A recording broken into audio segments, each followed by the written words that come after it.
Praise the lord. ఈ దినమున మనకు అనుగ్రహించబడిన శ్రేష్టమైన యేసయ్య మాట లూకా సువార్త 13వ అధ్యాయం 12వ వచనం.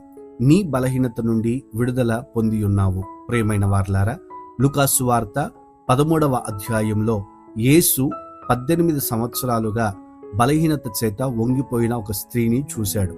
అందరూ ఆమెను నిర్లక్ష్యం చేసిన యేసు ఆమెను పిలిచి, నీ బలహీనత నుండి విడుదల పొందియున్నావు అని సెలవీయగా వెంటనే ఆమె విడుదల పొందింది. ఇది కేవలం శరీర రోగానికి మాత్రమే కాదు, మన హృదయంలో ఉన్న భయాలు, నిరాశలు, అపజయాలు, బలహీనత ఏదైనా యేసు మనలను వాటన్నిటిలో నుండి విడుదల కలుగు చేయగలిగినవాడు.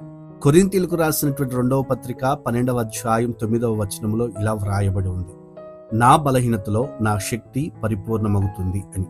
అంటే మనం బలహీనంగా ఉన్న చోటే దేవుడు తన శక్తిని ప్రసాదిస్తాడు. ఈ మాటలు వింటున్న ప్రియ సహోదరుడా, సహోదరి, మీరు ఈ రోజున ఏ బలహీనతలో ఉన్నారో యేసు మీ బలహీనతలన్నిటిలో నుండి విడుదల కలుగు చేయబోతున్నాడు. మీరు ఆయనకు పరిపూర్ణంగా అప్పగించుకొని ఆయన మాట మీద విశ్వాసం ఉంచగలిగితే మీరు ఆ బలహీనత నుండి విడుదల పొందుదురుగాక. ప్రార్థన. పరిశుద్ధుడైన దేవా, మీకు స్తోత్రం చెల్లిస్తున్నాం. మా బలహీనతల నుండి మమ్మల్ని విడుదల కలుగు చేయుటకు సమర్థుడిగా, శక్తి కలిగిన దేవునిగా మీరు మాకున్నందుకై మీకు స్తోత్రం చెల్లిస్తున్నాను.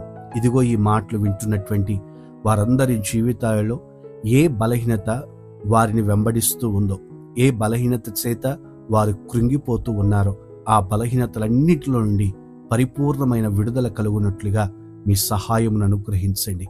మానసికంగా, ఆరోగ్య విషయంలో, కుటుంబ విషయంలో, వ్యక్తిగత వ్యాపార విషయాల్లో ఏ విషయంలో వారు బలహీనపరచబడుతున్నా వాటన్నిటిలో గొప్ప జయం మీరు అనుగ్రహించమని యేసు నామమున ప్రార్థిస్తున్నాము తండ్రి. ఆమేన్, ఆమేన్. God bless you. దేవుడు మిమ్మును దీవించునుగాక.